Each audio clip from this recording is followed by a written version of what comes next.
Okay, so here we go. If we start with sort of like the pitch layer, right, in the opening riff, there's an 8-attack pitch pattern. So there's 8 different pitches played before the pattern repeats, right? And so then the simple, on its own, it's a simple pattern that repeats.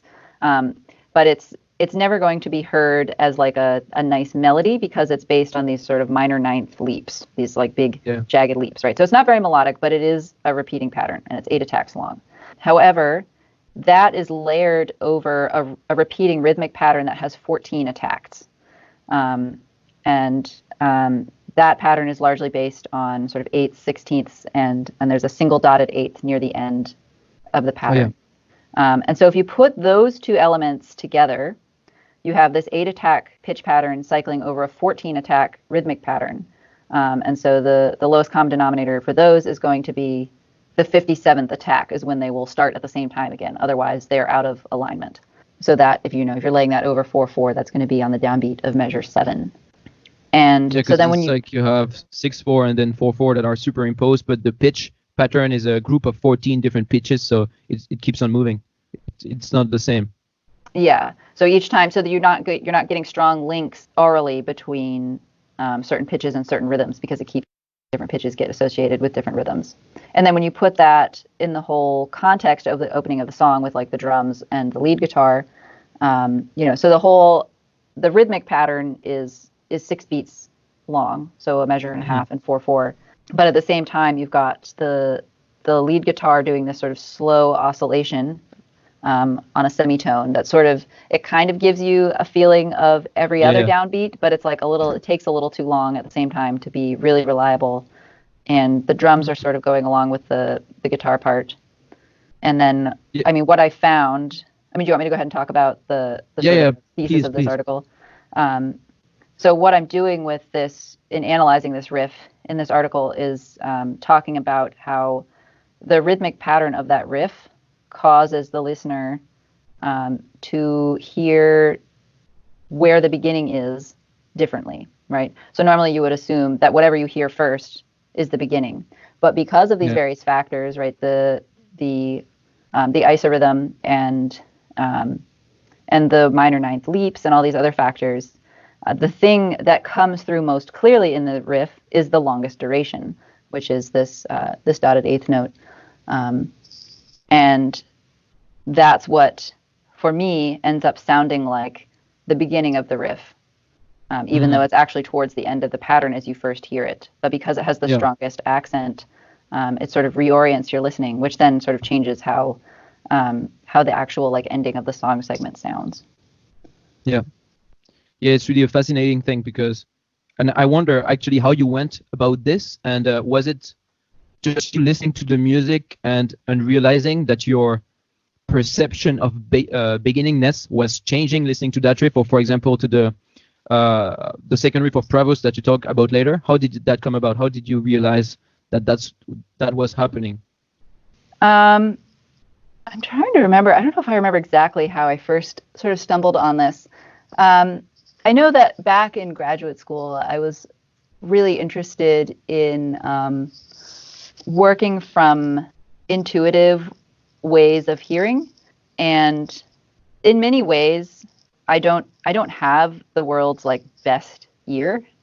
Like there are people who can hear music and just sort of like instantly write it down, even if it's very complicated. Whereas for me, transcribing something like Meshuggah is still a fair amount of work. And so I was looking for ways to sort of trust my instinct. Because one of the things that really interests me about music theory and teaching music theory is that, by the time someone gets to university, they've listened to a lot of music, right? And so they actually know a lot about music. They just don't know how to talk about it or put it into words, right? Yeah. So I'm interested in finding ways to like put into words what you already know in your body just from listening to a lot of music.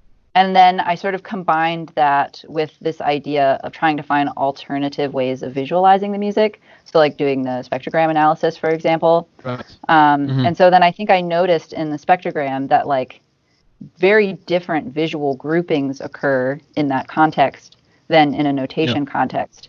And because those rhythms come through in the spectrogram, it's sort of like it backs up the way that you're hearing it instinctively without sort of the distraction of the notation. Yeah, because with 4/4 you have kind of this artificial bar line that usually makes sense, but in that specific case doesn't really make sense.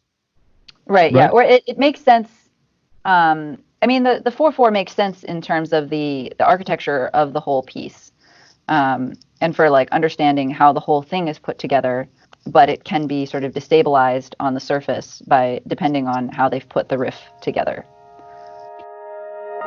While their most recent album is like, I feel like it's like a little bit more explicitly political. In general, I feel that their lyrics have stuck to these sort of broad existential themes of being trapped, or, you know, like trying to find the real truth, the like inner reality, or like something that's hidden within the system. So like being trapped in a system and trying to break free of it to find the real truth.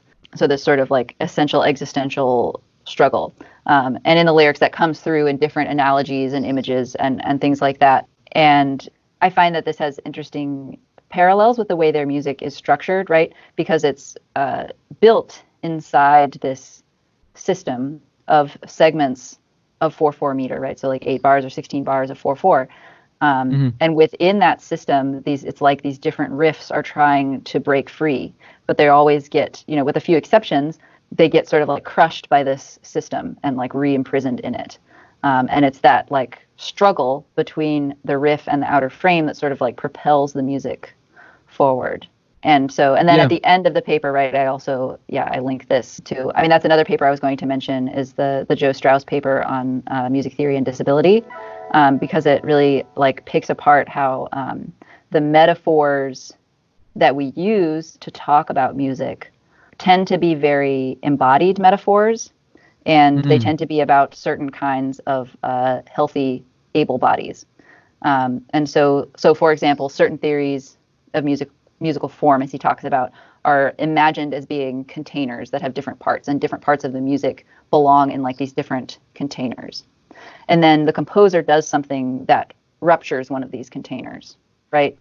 But the interesting thing is that in music, these things that cause a breakdown of the imagined structure are often the really aesthetically interesting things, whereas in real life, the things that cause the breakdowns of bodies are things that are stigmatized. So on the one hand, the metaphors are deeply embodied, but there's a disconnect in the way they're actually applied in music theory and to the way people actually live their lives. Yeah. That was much more than you asked for, but yeah, no, that's perfect. Actually, it's true that you mentioned that. But that's exactly. I mean, that's kind of what I was referring to when I talked about form and content, because you say that the jarring aspect and the fact that the struggle of the riff to get out of the restraints of the meter, or the perceived meter, is what propels Meshuggah's music forward. And it's also the lyrics, because that reminds me of that line from Catch 33, which is, the struggle to free myself from restraints becomes my very shackles. So I think it's pretty spot on. I mean, at least it felt right to me. I just didn't know about this paper but that makes total sense, actually. Yeah, it's it totally changed my way of thinking, or like sort of like opened up this whole new thing that I had never even thought about before. Especially like as someone who's interested in sort of like reincorporating embodied experience into thinking about metal, you know, it's important to remember that embodied experience varies very widely among humans. Yeah, that's right.